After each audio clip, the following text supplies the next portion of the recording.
Yet often my dark moods come. I am possessed body and soul by this depression. They say women shouldn't write. Some days I almost give up. But I cannot contain my imagination. I made Anne real. I gave her my love of nature, my love of books, and my childhood dreams. My greatest happiness would be to climb the alpine path and write upon it a woman's humble name. Lucy Maud Montgomery battled depression, rejection, and sexism to become known around the world for Anne of Green Gables and 19 other novels. Public transit, garbage pickup, parks and recreation programs, snow removal on your street. How can you stay informed about these and other important local services? Tune to City Council coverage on Rogers TV. See your community leaders at work on Rogers TV City Council coverage.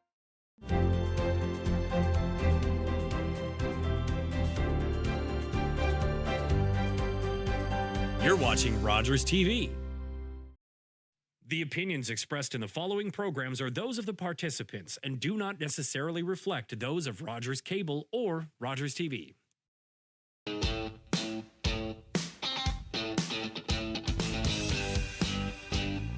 Hello, everyone, and welcome back to another week of the Nbpoli pod in the final days of January here in Mennequist, also known as St. John, the unceded territory of the Wolastoqey, Mi'kmaq, and Pescataway peoples. I am Joanna Killen, one of your co-hosts here. Nice to see you. And I'm Brent Harris, joined with the illustrious Mr. Shawn Rouse. Welcome back. Hey, Shawn. And I guess we Yes, yeah. Nice to have you back for the new year here. I guess we shouldn't forget Beatrix. You guys might hear her droning in the background. But yeah, Shawn. Yeah. Next to my Serge Brideau's band Hostess Alaire shirt here. It's funny. This is like, for all of you on Rogers TV, you'll see this shirt. But for all of you who are on audio, this is Serge Brideau's father, who of course is part of the Hostess Alaire Francophone Acadian band in the north. It's his dad giving the middle finger to I forget what. We saw them at Area 506 a couple of years ago. Yeah. Anyway, it was so funny.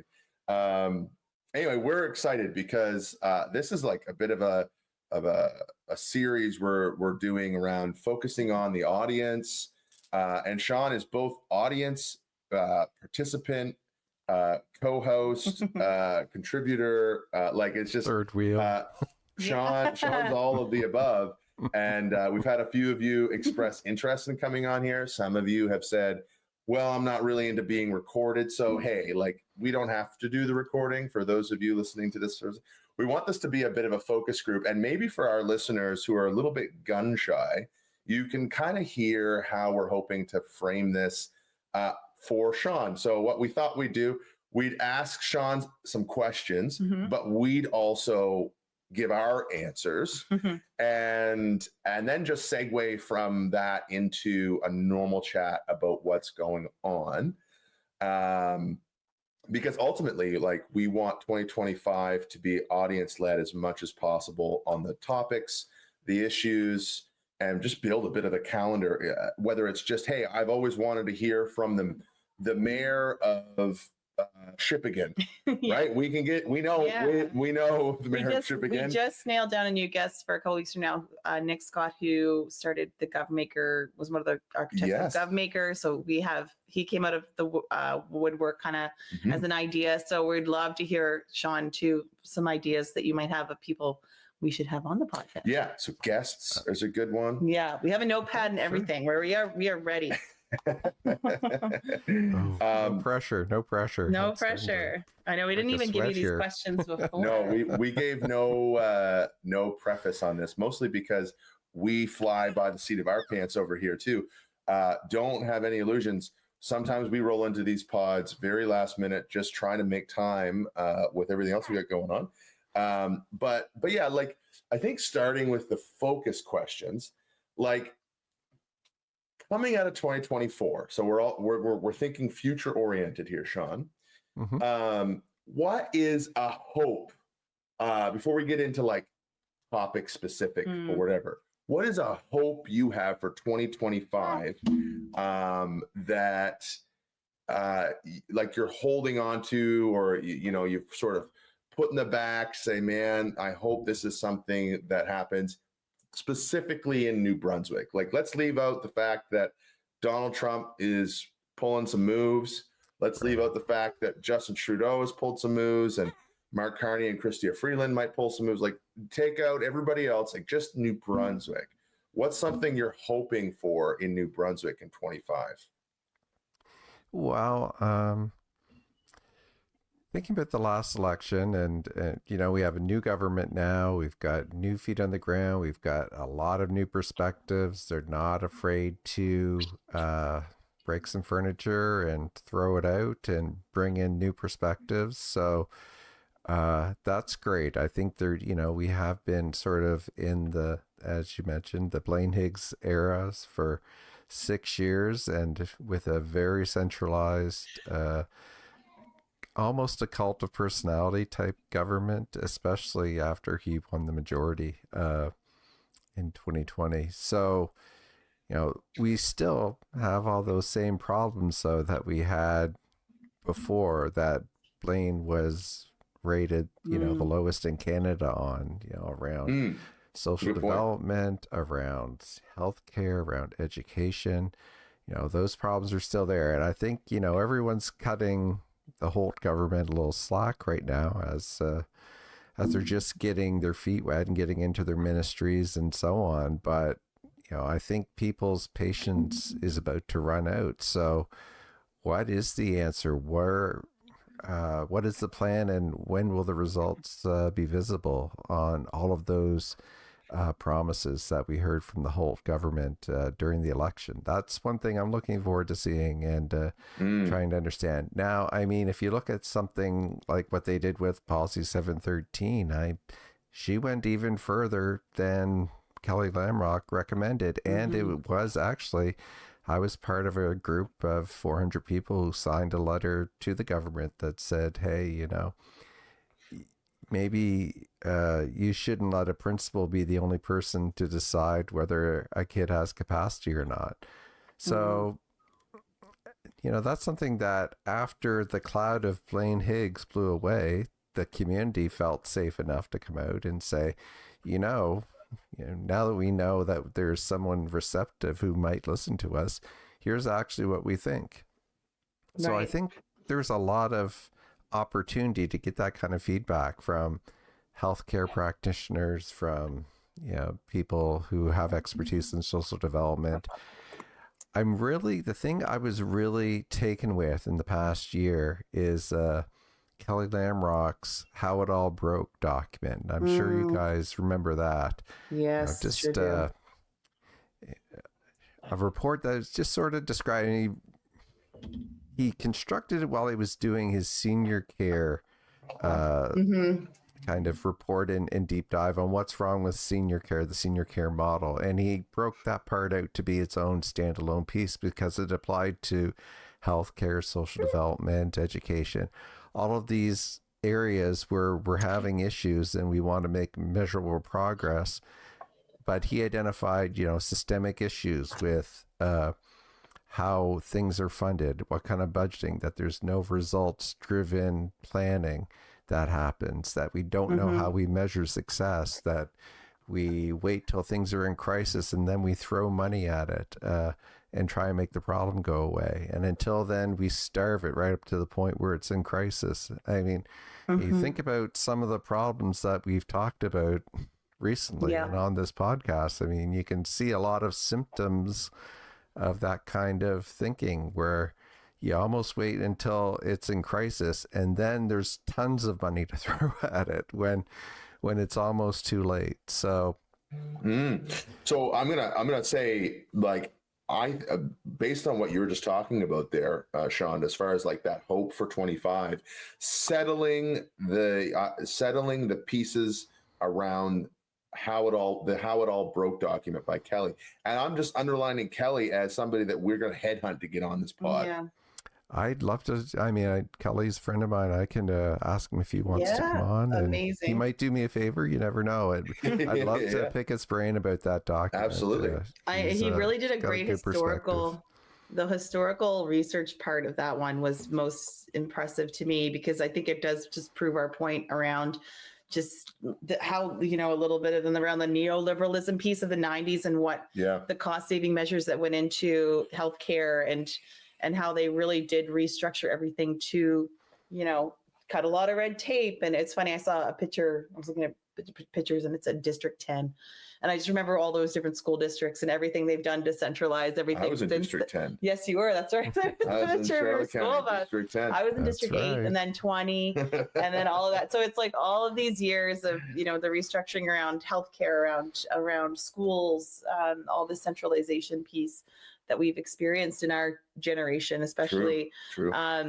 To me, is what led to the brokenness. But and I think Kelly's report kind of speaks to that as well. So I'm going to underline Kelly twice here because 2 votes. But we've talked about Kelly's stuff at least 2 different times on this pod. I mean, substantially. We've probably referenced it more than that, but substantive stuff. Very cool. So Shawn, that piece around getting to the bottom of some of this that is still broken, broken before Higgs in some ways, broken worse by Higgs and others. Yep.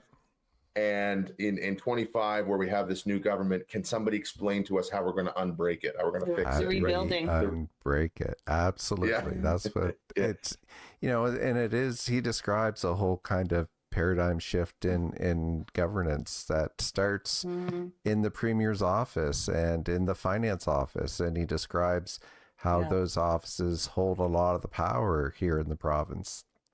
And it's not something we think a lot about when we hear, somebody can't get healthcare, somebody's not finding housing or not getting benefits that should get benefits. You don't really think of the finance department. You don't really think of the executive council. But Kelly describes in that document how a lot of these problems are around this central control of the finances and not really on results-driven planning around solutions and letting the experts who understand this the best take the reins and deliver the solutions and become accountable for the results as well.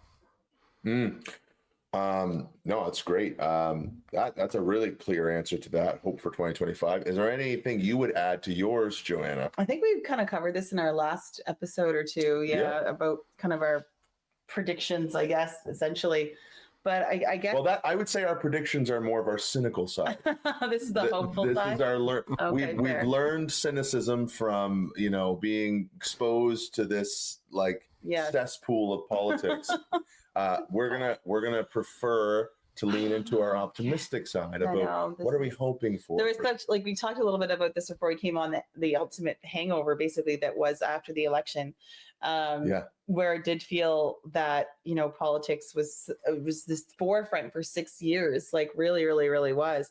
So I actually am looking forward to a little bit of peace in 2025, that ideally we aren't unearthing any other horrible things that we have to deal with. I loved that the outcome of the 713 debacle was the fact that it evaporated, it was over. And so how magical is that? This huge thing that looked like a monolith, that was a massive thing we were going to have to overcome, just evaporated.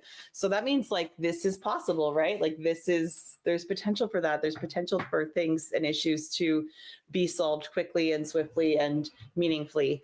So I'd say that my hope is that we, can find other quick wins like that, where we can just take off some of the pressure that's been building over the last 6 years and beyond. Absolutely. Yeah. You're right.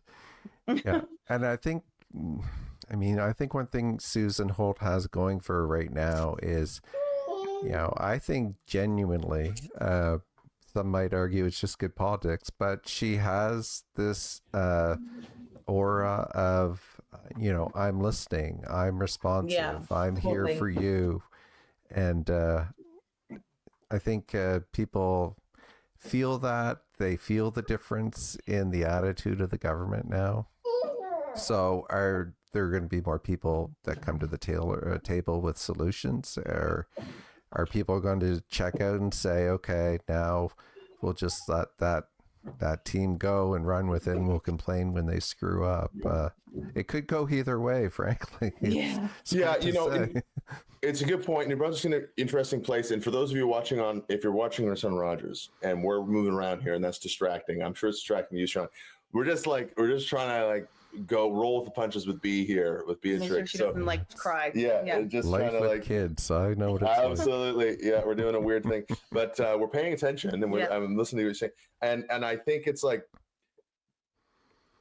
the rest of the world hasn't lived through the same thing New Brunswick has. Like, there's been an exorbitant amount of, like, New Brunswick's not used to getting like headline news that shows up in the States because of like mystery brain illnesses, or like a anti-trans crusade, or a highly prolific right-wing charismatic evangelical Christian running for office. Like, there's just a few things over the past 3 years, or like half a cabinet leaving. Like, you could say Scott Moe had some pieces of that, but like not for 2 years straight. Like, it not for that kind of, like. And I think so New Brunswick is in a weird place where the rest of the world is just like, holy smokes, like, look at what somebody like Donald Trump is doing with every lever of power they can. We just came out of that. But we came out of the, wow, like, I don't know if we want to shake more of a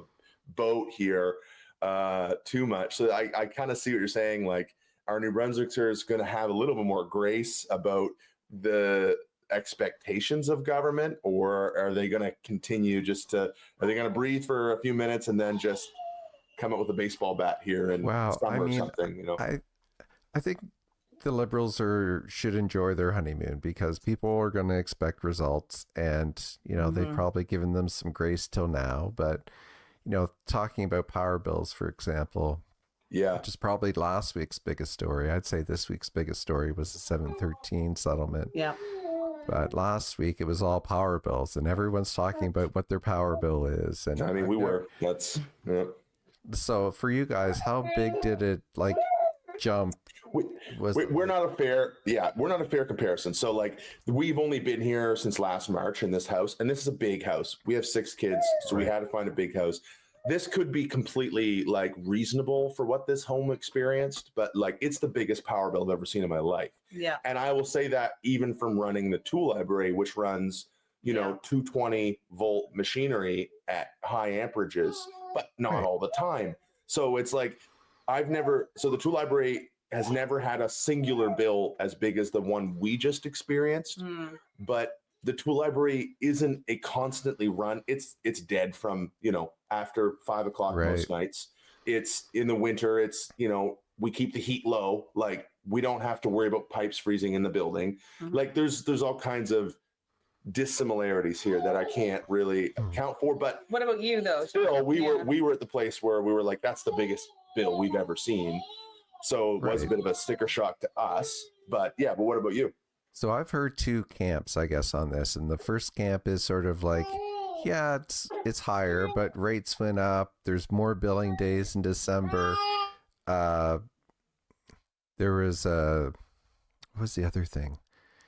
There's more billing days in December. The rates increased. There was a couple more things that were identified and talked about online as reasonable explanations for this. And Rob Hoadley actually did some analysis on this. He's an engineer in Fredericton who designs heating and cooling systems, and he sort of picked it apart and did the math on it and said, if you look at this and you look at that and add it all up, like, it's perfectly reasonable that, with the number of days billed, with the increase in power versus the 22 baseline, which is sort of what's in your bill when your NB Power bill. And like, I don't know if you guys get a St. John Energy bill or an NB Power bill, but we definitely get St. John Energy. Yeah.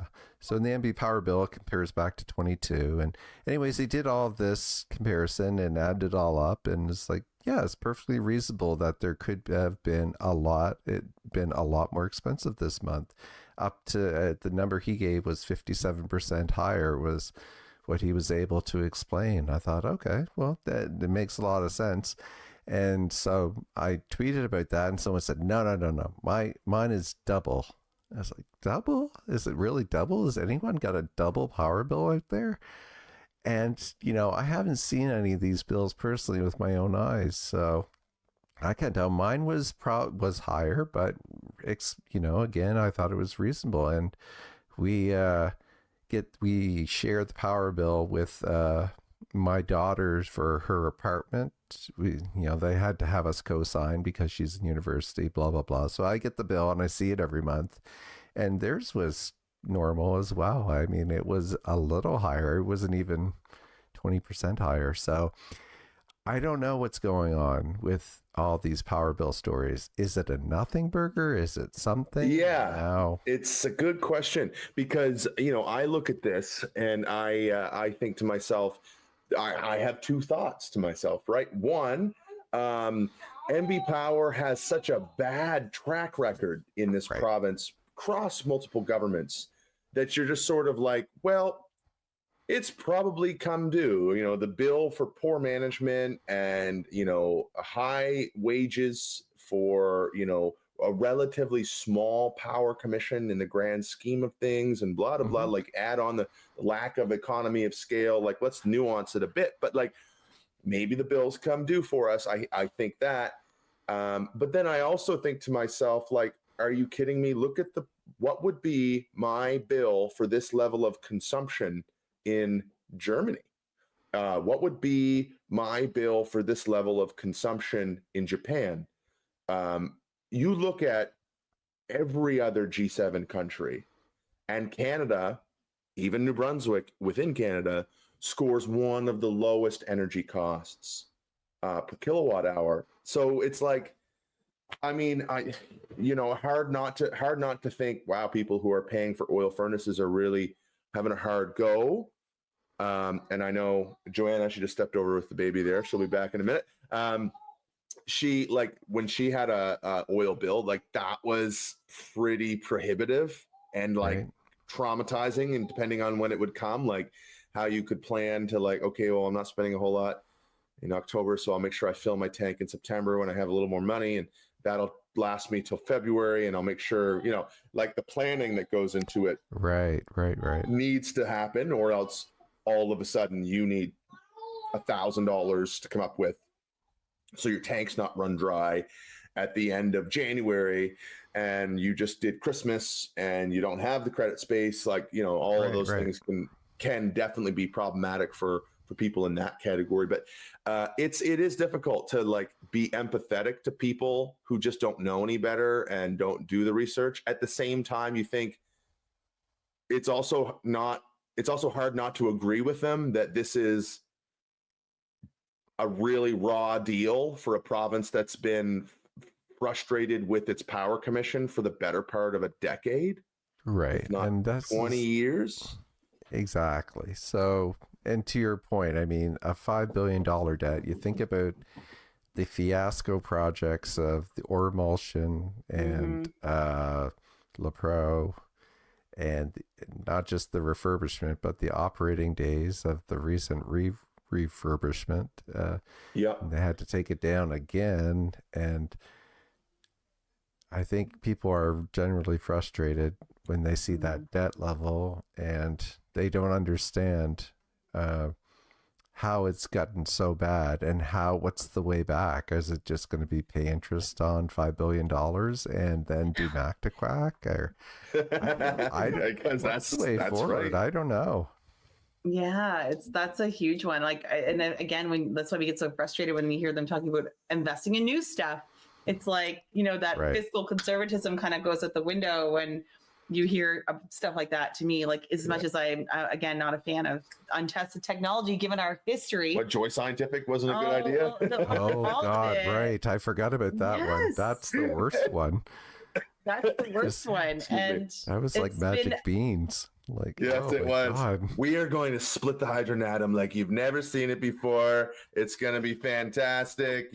It's like, I can hear it. I'm like, Whoa. how did we not hear that? Yeah, how did we not Right. know they did better kind of thing? And so it's like, but that stuff's been happening and sort of stacking over the last however many years. So yeah, Shawn, you're right. And most people won't remember a Joy Scientific or emulsion disaster. And Right. like, and then you hear stories like, I don't know if you hear some of the pro lore around the town of them being like, oh my God, yeah, somebody ordered the wrong part from like Shanghai and like it came all the way here and then we had to order it all again. It was another 600 grand. And you're like, you know, just that's my job.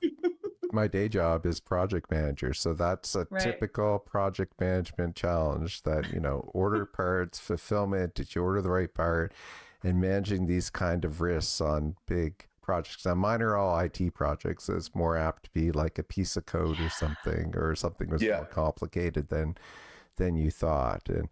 But if you need to nuclear power plant, right, if you're like ordering a turbine for a generator at a nuclear power plant, like you gotta nail that the first time, right? Yeah. The flange on this turbine only has 4 bolts. Ours has 5. Gotta send her back. You know, of course, it's, you know, New Brunswick and things it's like 50-pound fish or whatever. But like, I guarantee there is some of that. Oh yeah, no, procurement is a constant challenge down there, and I get it. Like our can-do nuclear reactors are really top rated, and we sell them around the world. But you know, New Brunswick is just too small of a province to be trying to like hit home runs on nuclear power. It's just something we shouldn't be saddled with, which is why like I maintain we should either join a sort of a maritime collective and make a power commission that spans Newfoundland to Quebec, or we should just absorb into Quebec. I'm not sure, but you know, interesting topic choice, which leads me another point. I do think we need to find an NB Power guest, and I will say, like, I have racked my brain around who this would be. I have begged Ryan Mitchell from St. John Energy to come on this pod because Ryan is he's a boy, you know, he's from down home, he's from Back Bay down in Charlotte County, and you know, he speaks well, he articulates well. He's not trying to be technocratic if he's in a room full of people who don't care about the technical pieces. So he can kind of play in both ballparks, because I've also seen him go very technical on this stuff. But he's in too much of a difficult position with his relationship as the CEO of St. John Energy and NB Power to really give a nuanced chat. So if anybody's out there and they're like, you guys got to talk to insert name here, I think we need to find that. Has to be like a goal. Former NB Power executive. That'd be good. You think Keith Cronkite would come on the Good Keita. What about the public intervener who, like, when they go through these EUB that's a good presentations, idea. they do invite some of these witnesses on. Maybe somebody like that. Like they've already the EUB people. I'm on that. I'm writing that one down. I actually saw somebody, you know, attempt on Facebook to try to explain how EUB is the one that sets the power rates and things like that, that it isn't just this arbitrary thing that NB Power can do anytime they want. So they're doing the Lord's work and trying to help people understand how our pricing works. But yeah. Oh man, Beatrix is having a hard time tonight. Okay, so let's go to a second question. you didn't answer. I didn't answer. So my hope for 2025 is that somebody within the Liberal caucus looks over at a person like Donald Trump and is like, well, if we're going to swing baseball bats and hit, we might as well hit that matters. And somebody from cabinet or Susan Holt herself steps up to say, we are going to really pull the levers of power and challenge the pieces that need to be challenged. We're not going to be satisfied with this is too difficult, or this is too, you know, cumbersome, or this is too that, or that's something else. Like that there's going to be something that they just pick on. And I know you can't do everything. So maybe it's healthcare, maybe it's housing, maybe it's energy, but like something where they're like, nope, we're not accepting no for an answer. We're going to figure this out. and we're going to do it in 60 days. And whatever we come up with in 60 days or 90 days or 4 months, whatever it is, we're not going to get bogged down in public process for 26 years. We're not going to try to redo some sort of like royal commission from 1982 that we already did. We're just going to go try something. And you know what? Come what may, we tried it and it sucked. It sucked. Come what may, if we tried and it rocked, then we'll tell everybody about it. But like, just something, just like out of the paralysis, the analysis paralysis. And I don't, obviously my preference would be housing, because it's like a gospel for me of fixing housing. You fix so many other things. But I'm just hopeful for that, because I listening to Jon Stewart talk about what Donald Trump is doing, he made the point, which I thought was amazing. Like, he basically held up all the people saying, oh, this guy's out for an oligarchy and he's, part of the oligarchs, and like all of the jargon that's coming out of people and all of the name calling and the finger wagging at Donald Trump. And what Jon Stewart did this week was he laid out all of the ways that Donald Trump has actually acted within the powers that are granted to a president. Absolutely. So he didn't become a monarch. He didn't go outside the boundaries. He actually just pulled the levers the whole way down that he could on the fronts. Now, he said he's using the power we gave him to do things. Yeah.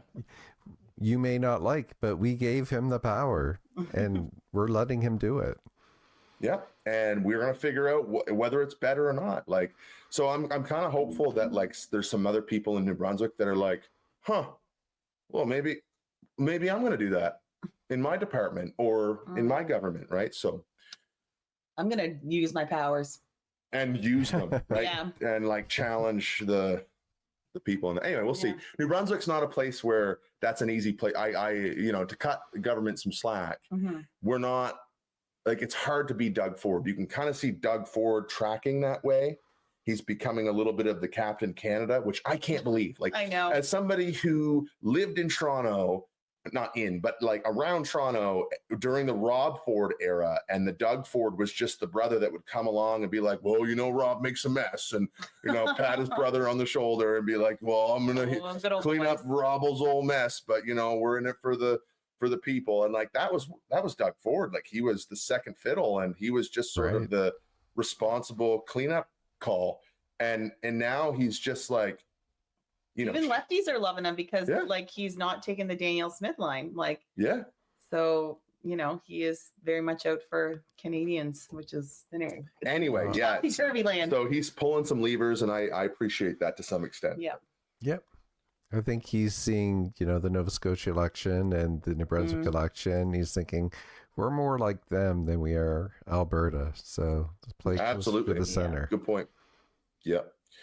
Next question. Okay, next question. Who do we think is a ringer in this government?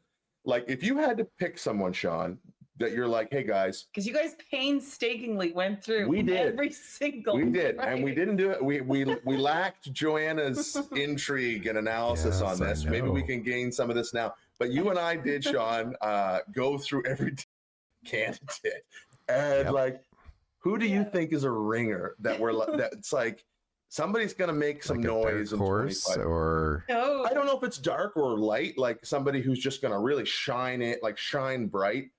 I'm just curious. It doesn't have to be negative, but it's a good question. I mean, Susan Holt herself, I think it's funny that I was listening to the year end on Shift and some of these other wrap ups that I've seen, and they're talking about other people in the government, and only one person mentioned Susan Holt herself, who is undeniably the whole dynamo behind what happened during the election. She literally teamed together with her two hands, held them together, built the message. She didn't have a campaign chair. She was the was by committee, and people talked about that, but she had help, don't get me wrong, but she was the leader for it. So definitely, I think people have underestimated her. I think she likes that. I think she'd prefer to be, underestimated. I don't think she's going to have the luxury of that for much longer. But so when we get into these trade discussions, and we're one of these oil exporting provinces that can really take some swings if we're tariffed heavily by the United States, especially on softwood lumber. Yeah. Softwood lumber, oil, finished oil. Almost all of the oil we refine goes to the United States. Yeah. Good point. So is she going to take on a national role? And she's been quiet on that front. She's been a little bit like when they had the premiers meetings, they kind of alluded to some things, but it'll be interesting to see what the actual plan is. So far the two making noise, if you can call it noise, at those premiers tables, Wob Canoe and Doug Ford. Doug Ford, the preeminent. Wob Canoe has, weirdly enough, high-fived Doug Ford and taken steps on some fronts himself.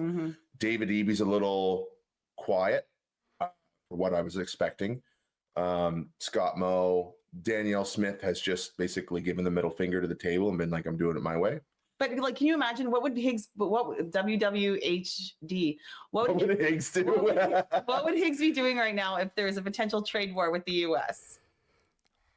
I think Higgs was so desperate to stay in power. He would have spun this, the last 2 years of his mandate was all spin to try and win the election, unfortunately. So, and I think, and we saw that anytime at the national stage was available, and working with Poilievre's team to take that stage and try and boost himself and try and get some of those good vibes that Poilievre had transferred back to him, he took advantage of that. Now, if he were to have won the last election, if he won the last election with the same kind of mandate and support that Susan Holt had, what would he be doing right now?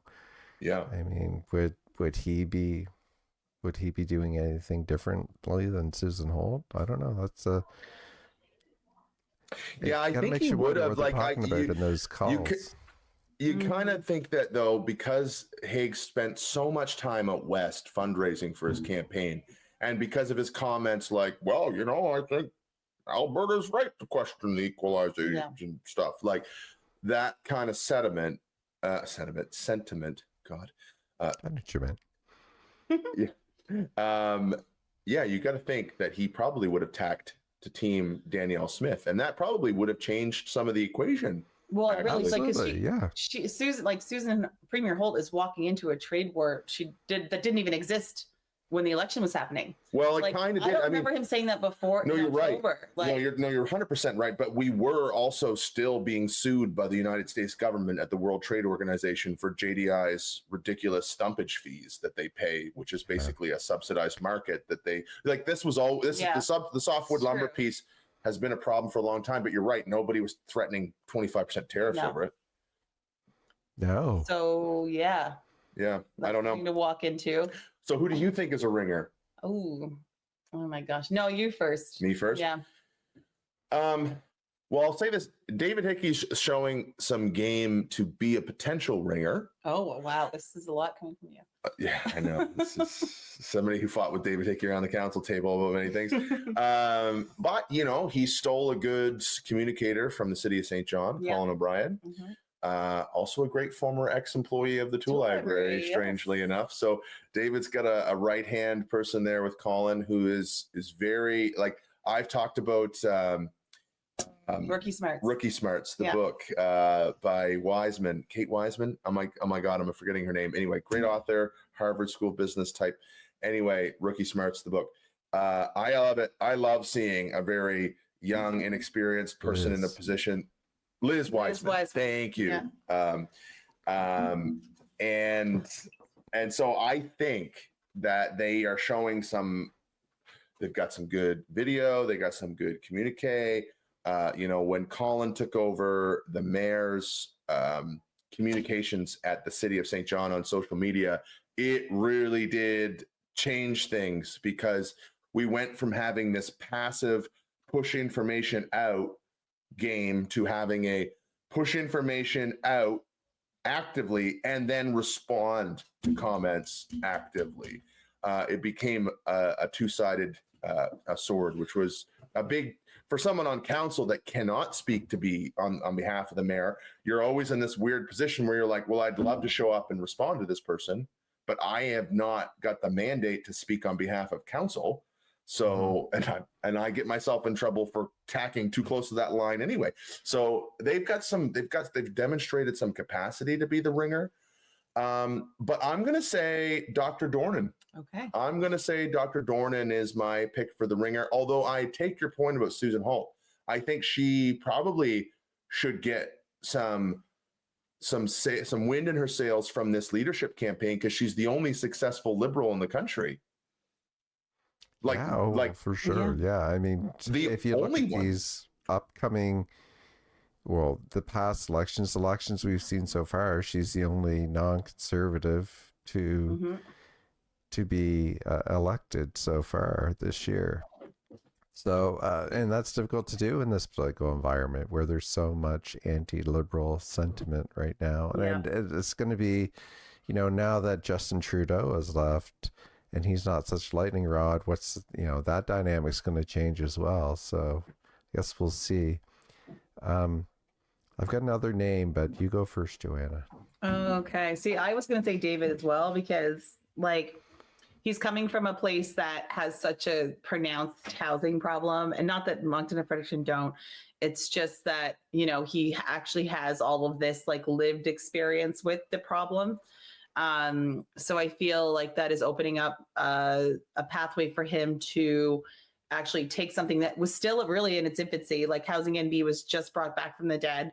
So, you say, the capacity to be the ringer is really, to me, lying with David, because he has something that he could create into a really successful sort of kingdom that the others don't. The others are fixing, yes, there's a lot of housing, stuff that's messy with what he's working with. But now that they're sort of combining social development and housing NB into one thing, moving it into a bigger entity, to me, it really feels like this is something for you to make. This is you have all the ingredients right here. Everybody else is going to be dealing with just wading through all of the awfulness, brokenness that currently exists. So that's a good point. Yeah. And the other the disadvantage that Dr. Dornan has is that the reason I picked Dr. Dornan is because he has demonstrated himself willing to be in places where people are. Yeah. We've seen him in very unique places. He's not necessarily got a polished communication style yet. He's not pulling out the phone to do a selfie. He's not doing a Rick Mercer walk and talk. He's not necessarily there yet. But the fact that he is so genuine when he's around people, it's refreshing. It could, if somebody comes along him that can steward that and can help, teach him to walk in that way. He definitely has the mindset to be able to transform Horizon Health. And that is the one that would David has the advantage of having more of a blank canvas with NB Housing. Horizon Health is bogged down in bureaucracy and decades of privatization efforts and regional health authorities that have been decimated and blah, blah, blah. But to me, it's I'm looking to see whether those Susan Holt picks one of those lanes and gets herself to be the thought leader on a topic. Yeah. That's what we're looking. Yeah, go ahead. No, to your point, and I think one thing, in the last government, all glory to Higgs in every case, right? Higgs was the driving force behind everything. But traditionally, if you think of the David Alwer government or, some of these past governments, where the premier was more of the leader and didn't have their hands in every single file and let the ministers really take ownership of them and check in with the minister and provide the guide rails for them, but let them lead the ministry and provide the results. I think that's the sort of leader she is. And if you take those examples like David Hickey and John Dornan, she has clearly said to them, here is your mandate, go to work and, check in with me, keep me in the loop, but you guys got this, you own it, make it happen. And so what happens now? Do they sink or swim? I guess that's the question. I mean, Hickey certainly, I think he's very well thought of, same as Dr. Dornan. He has very high credibility, comes across as, he is just very authentic. He's a very plain spoken guy, very empathetic. Can he harness the knowledge he has to meet the challenges of the healthcare system? That's the question. And, sometimes is a good former CEO a good health minister? You would hope so, but maybe not. I think that remains to be seen. Yep. It's a good point. Okay, so that's the Ringers. Who was your other name, Shawn? I think the other name, who's maybe a dark horse, people aren't talking about. You think about where the challenges are. Definitely around municipal affairs. I think there's a large local governance conversation looming out there, and unfinished work that Danielle would have started and then not finished. So I think that's a big challenge, obviously, for Aaron Kennedy. And he's, he's a new minister, he's newly elected. He wants to make his bona fides. Is he going to rise to that challenge? And what does the new municipal funding arrangement look like? How are we going to provide all these local services and still meet our budgetary wish list of a balanced budget and, no huge deficits? I don't know. No, that's an interesting one to think about. We have seen some shifts around the municipal front. I mean, we did have a great chat on here a number of times on this pod, especially with Donald J. Savoy about, or Savoy, depending on where you live in this province. I say Savoy. So, he an enormous mind, adjunct prof at Oxford University, gave us an hour of his time. And he, if there's one thing that he left us with as far as an impression in that interview, it was that there is no risk to elevating the authority and the role of municipalities. The risk, though, is for the government if they try to screw the municipality, right? If they try to saddle those municipalities with a long list of responsibilities without a proper funding model, you bet your bottom dollar that a dozen councillors or 8 councillors can do more damage in a local community to the government than one rogue MLA can. Right. The network is different. The profiles are different. There's more trust at the local government than there is the provincial or federal governments. So, it is a very interesting idea but it leads me to maybe it leads me to another question that we can chat about, which is this province is broke. We're hearing, Bob Jones has laid out recently how dire it really is. If we turned off the taps to things like equalization, which, by the way, equalization in its formula has never been as challenged as it is today, coming into a federal election. All it needs to happen is for Pierre Poilievre to tip the scales and say, I agree with Premier Fury and Danielle Smith and Scott Moe that this is an unequal payment structure for equalization.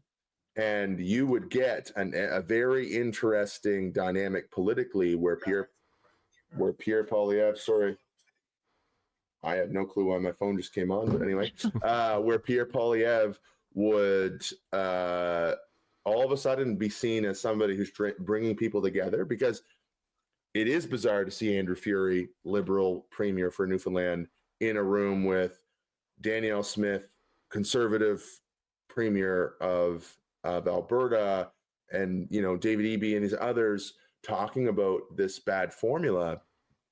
And yes, Quebec benefits from it to an extent. Yes, Ontario benefit to an extent, but New Brunswick benefits inordinately compared to every other province. And if that formula changed, say goodbye to a lot of schools and healthcare systems if you try to keep the same type of approach to government that exists today. Never mind fix Mac to Quack and all this stuff. So there's massive risk there to this province. And you won't be able to give tax breaks to billionaires like we have been. You will have to tax somebody. And I dare say you can't get any more money out of already underperforming middle class in this province comparatively. You will have to tax the very wealthy in this province in order to make up that margin. So it's like, this is where I guess that question for me is, it's a challenge, right? Where do we go there? Like, and who do we talk to about it? Like, if we're going to download responsibility to those municipalities, we can't necessarily fund them more with an uncertainty about that equalization formula. Yeah. So if we're not going to fund them more, but give them more responsibilities, I don't have any answers here.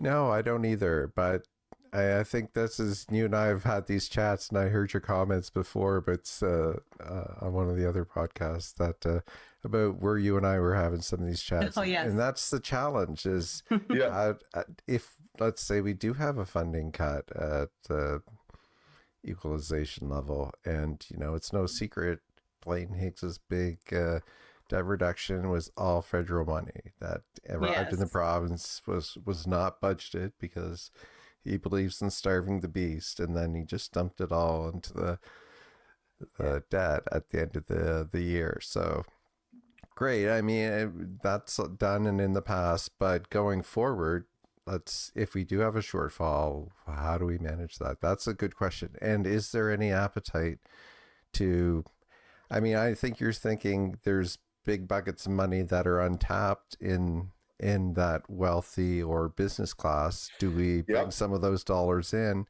And if we do, what is the outcome? What's the pushback? Because there will be. And you don't know. And you're good. It's a good point. We don't know what kind of money is untapped because 2/3 of those, so if you take the Irving billionaires and the McCains, those are private families.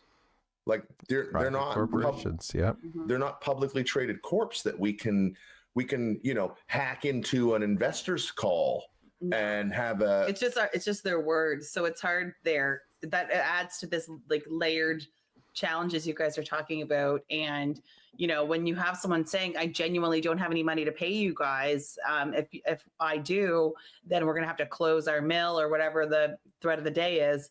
Then you ultimately have to take that seriously. And I've gone over this before and going back in history and seeing how they can garner public support. They do it through scare tactics, and you don't have any visibility on what their earnings are. All you can guess is, okay, well, if they're 185,000 barrels a day, then you get the calculator out and you're it's my money. I'm not giving you my money. I will spend hundreds of thousands of dollars to avoid giving you millions and tie you up forever. Right. So, and to your point, maybe I close a mill, and we saw that news story over Christmas where they were hit higher power bills for a small period, and they laid everyone off for a month. I don't even know if they're back yet, to be honest. So they're back, but but that's what they can easily. Yeah, Irving Oil did it. Like when there was a threat of unionization with Irving Oil, they just brought in engineers from Ontario and ran a oil refinery on 80 people. Like they did. Like, I mean, I had an employee. I had a bit of a weird sightline behind some of that mess back.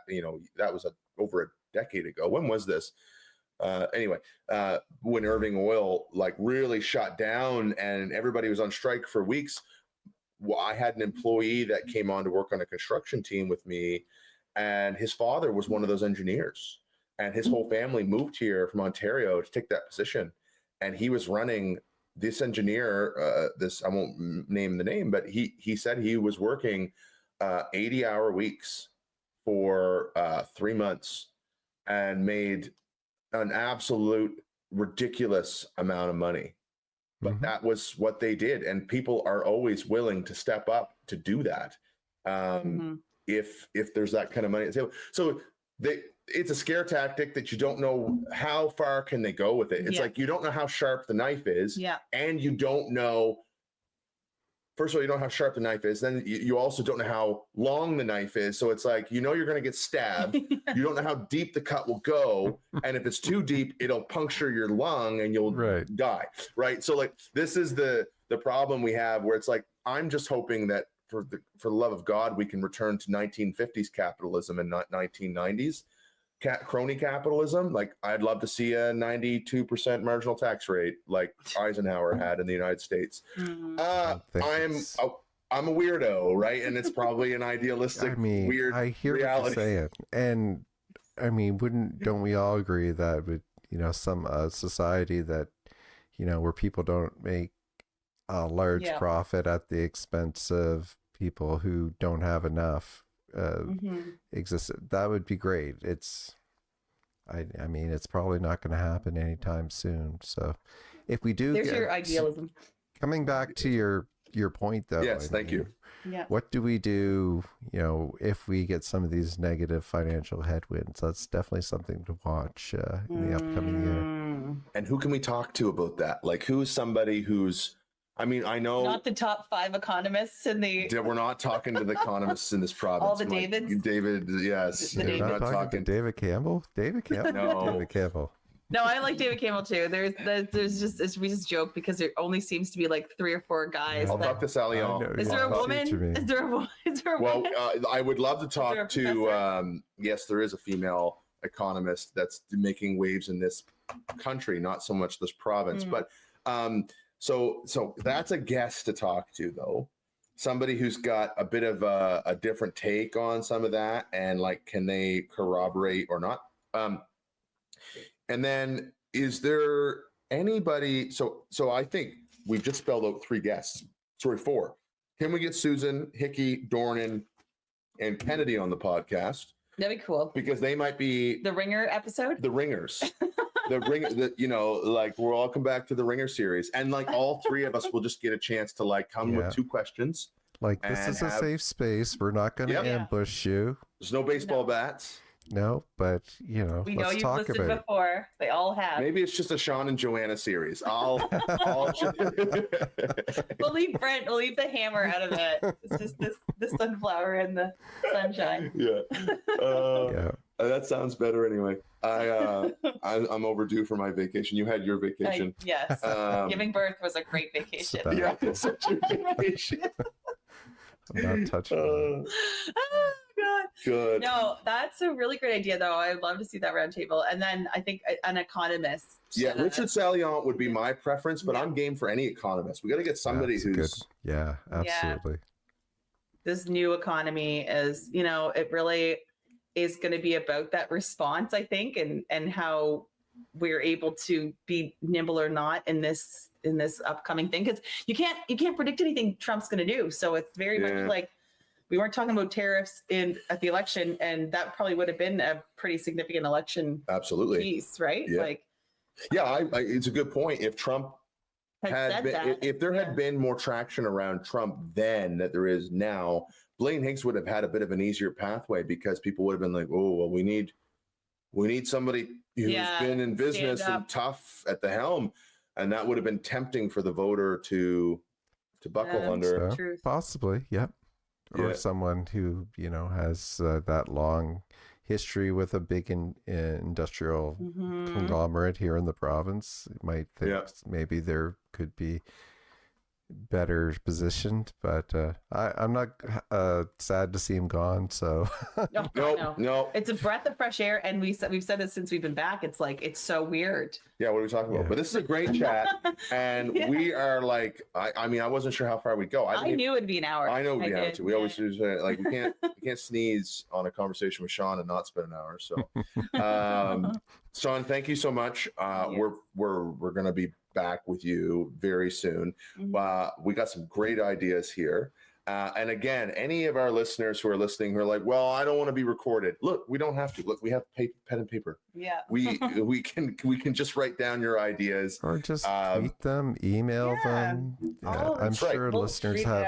think about those questions you asked and send in some names. What guests? What are the big issues that you see for this year? What are your major concerns? Ask those What are your questions online. ideas? That's right. We will put these out in a graphic or two. Yeah. These questions that we got on here, and we'll also do some polls. I think we should do some weekly polls. We'll have a ringer poll. Who thinks who is the bigger ringer for the whole government? We'll get all these ideas on there.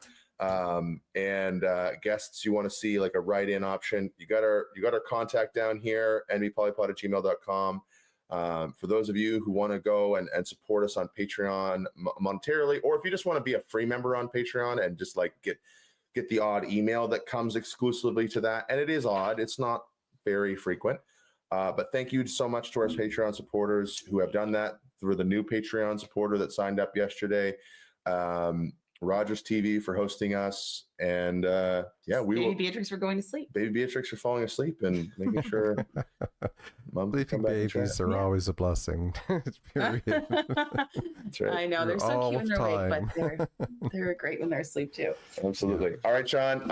And thank you so much. And we will talk again soon. All right. Thanks a lot.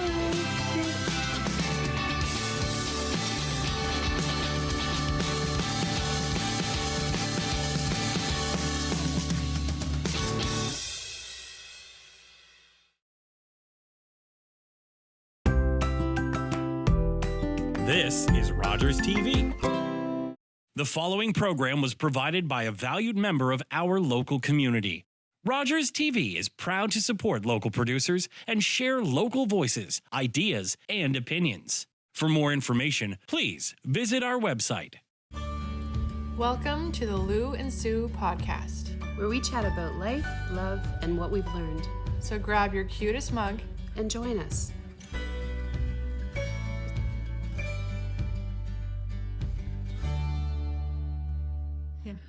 Hi. So last episode, I realized we didn't officially introduce ourselves as far as our names. So my name is Louise, aka Lou. And I'm Susan, aka Sue. So Sue, what's our first official episode? Okay, so this episode came from, I was doing something cute for my husband. And I think I messaged Lou and I said, you know what? I would make a really good boyfriend. And so I was like, that's a good topic for us to talk about. So this episode is called If I Were a Boy.